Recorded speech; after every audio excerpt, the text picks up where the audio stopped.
So before we dive into the main topic of this video, I want to get some things cleared beforehand. Number one and most important is that we shouldn't take the Game Awards that serious. Yeah, it must be awesome that your favorite game of the year gets recognized by the industry, the audience, the players in the community, and wins Game of the Year.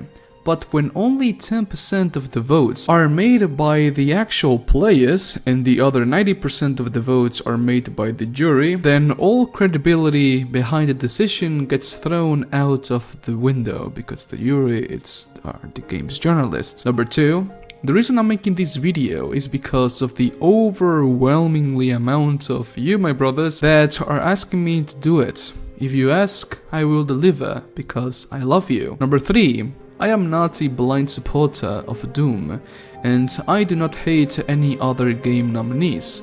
And before you type in the comments telling how I hate The Last of Us Part 2, stop right there.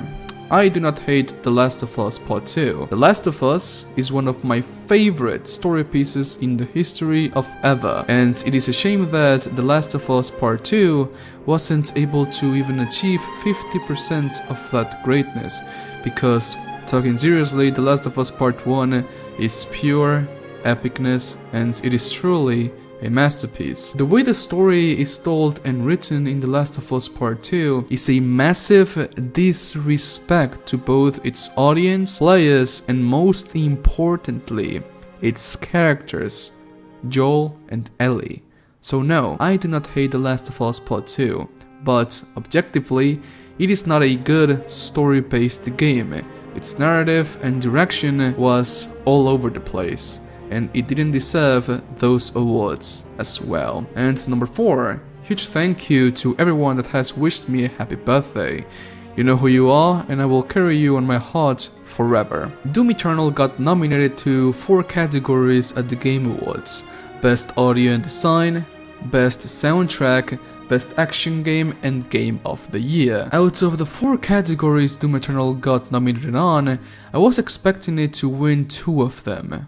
And so, without further ado, let's approach each category and see just what happened. Best Audio and Sound Design. In this category, The Last of Us Part 2 won over Resident Evil 3 Remake, Ghost of Tsushima, Half-Life Alyx, and Doom Eternal. Now, a lot of variables go into deciding which game deserved this award more, but it all comes down to which one sounds better, more realistic and more unique. Also how the studio, the game developer, were able to achieve these unique sounds with different abilities, different techniques, etc. Each of these games has its own audio identity, and okay, I am not an audio engineer and I'm not going to act like one because I am not. So I cannot give a proper analysis as to why The Last of Us won. But one thing I can say is that The Last of Us Part 2 has amazing audio and sound design. Category number 2, Best Score and Music. In other words, Best Soundtrack, for outstanding music inclusive of score, original song, and or licensed soundtrack. In this category, Final Fantasy VII Remake won over Hades, Ori and the Will of the Wisps, The Last of Us Part 2, and Doom Eternal. Now, this one is a complete no-brainer. This award should have gone to Doom Eternal and Mick Gordon. The soundtrack of Doom is basically 50% of the game itself, and even casual video game players that haven't played Doom in their life have heard of this soundtrack and agree that it absolutely rocks. I have several friends that have never played Doom, but they blast the full Eternal soundtrack while driving. If that doesn't speak volumes about how amazing, outstanding, creative, and unique this soundtrack is, then I do not know what is it. Final Fantasy VII Remake had a beautiful score, one full of nostalgia, happiness, sadness, melancholy, epicness, sorrow, and all that stuff. It is truly beautiful. That soundtrack when Sephiroth appears against Cloud at the first boss battle, beautiful and epic. The last theme playing when Cloud pass against Zack and Cloud from the past, oof, beautiful. The Final Fantasy VII Remake soundtrack is beautiful and I love playing it on long road trips, but in my honest opinion, Doom Eternal deserved the award for best soundtrack. The release of this soundtrack gave me equal levels of hype as to when System of a Down released 2 singles a couple of weeks ago. But well, sometimes you do not get what you want.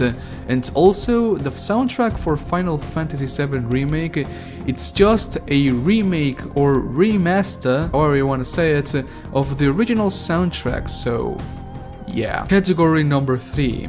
Best Action Game. For the best game in the action genre, focused primarily on combat. In this category, Hades won over Nioh 2, Streets of Rage, Half-Life Alyx, and Doom Eternal. Now, firstly, I do not know why Half-Life Alyx was nominated for this category award. Half-Life Alyx, yes, it is an action game, but it is also a more of an exploring game than action game, because you need to explore a lot. In the action, it is not as action-packed as these other games as well, so I do not know what happened there. Now, I'm going to be completely honest, I haven't played Hades, but it is on my wish list, and I understand why it even got nominated for Game of the Year. It might be one of the best rogue-like games that have ever come out. But one thing we all agree, and by all I mean all Doom and Hades players, is that Doom Eternal deserved this award, even more than best score and music. Doom Eternal is the most action-packed game you will ever play. Everywhere you go, demons will follow, and everywhere you went, demons were spent and killed too. The game is a good 15 hours of ripping and tearing non-stop. The action and violence is so good that it has inspired several players to go and lift and get ripped at the gym. Don't get me wrong, by what I have seen, Hades is an amazing game and an amazing action game as well, and it totally outclasses Nioh 2, Streets of Rage, and Half-Life Alyx. But not Doom. Not Doom, baby. And I do not know what happened there. Game of the Year. Recognizing the game that delivers the absolute best experience across all creative and technical fields. The Last of Us Part 2 won this category over Animal Crossing, Hades, Ghost of Tsushima, Final Fantasy VII Remake, and Doom Eternal. I'm going to be completely real here. This was more of a contest between Ghost of Tsushima, Final Fantasy VII Remake, and Doom Eternal. Final Fantasy VII Remake and Ghost of Tsushima are both beautiful stories with very well crafted gameplay progression, and Doom Eternal has spearheaded a new wave of extremely well action-packed gameplay design and has revolutionized, I do not even know what the word for it is, the FPS genre once again. All 3 games fit the description of what it means to be Game of the Year. But The Last of Us Part 2 won. Why? I do not even know. The Last of Us Part 2 won Game of the Year, Best Direction, and Best Narrative. And to be completely honest, the main part of The Last of Us Part 2 is of course the story. It is basically not a walking simulator, but a cutscene simulator, because 5 hours of The Last of Us Part 2 are pure cutscenes. Now, that is great, I love cutscenes and that is amazing, but if the main part of the game of The Last of Us Part 2, which is the story basically, is so bad and so convoluted, my god, so convoluted and so confusing that it basically divided the whole community behind The Last of Us, then why was it nominated and why did it won Best Game Direction, Best Narrative, and Game of the Year when the story is that bad? Now let's make a quick example as to why I didn't like the story of The Last of Us Part 2. First of all, spoilers, they killed Joel at the first hour of the game. Joel, the protagonist of The Last of Us, was killed by Abby, by this woman. Now, I'm not in the boat of, oh, Abby sucks because Abby is just a trans woman because she is beefy. No, man, I mean, Abby looks absolutely goddamn fantastic. She has like my dream arms. She's ripped as hell.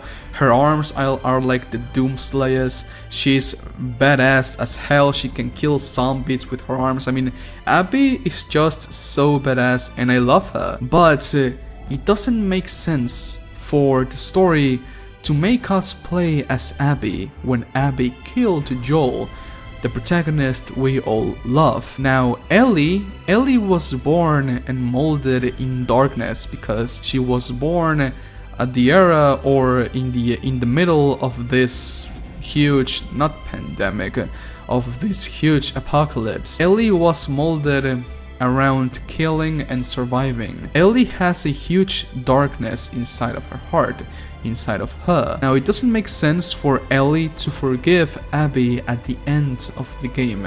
It doesn't. Ellie went on a killing spree, killing everyone's of Abby's friends. She killed a dog, multiple dogs. She killed a pregnant woman. She killed one of Abby's lovers, and she almost killed Abby's like little friend, the one that was bald. But she didn't kill Abby. Okay, The Last of Us Part 2 was trying to tell a more realistic story, but I think Naughty Dog tried so hard to tell this realistic story that it wasn't realistic at all. If I was Ellie, I would have completely destroyed Abby, because Abby killed the only father figure Ellie had. I went on a huge tangent, but long story short, too long, didn't read. I do not think The Last of Us Part 2 deserved Game of the Year. It should have gone to Ghost of Tsushima, honestly, because that's just a beautiful story-driven game with beautiful combat, beautiful gameplay design and progression. Game of the Year should have gone to Ghost of Tsushima, honestly, even more than Doom Eternal, in my honest opinion. But okay, this is all just my personal opinion, so I would like to know your opinion down below. If you do not agree with my opinion, let's have a debate in the comments section. And so okay, Spot, since that was all the time I had for today's video, please let me know what you think about this video down in the comments section. Leave a like if you did and a dislike if you disliked it. It is completely fine. Thanks to all of my patrons that made this video possible, and links to all of my social accounts will be down below. Have an awesome weekend, have an awesome Friday, stay safe, adios, bye.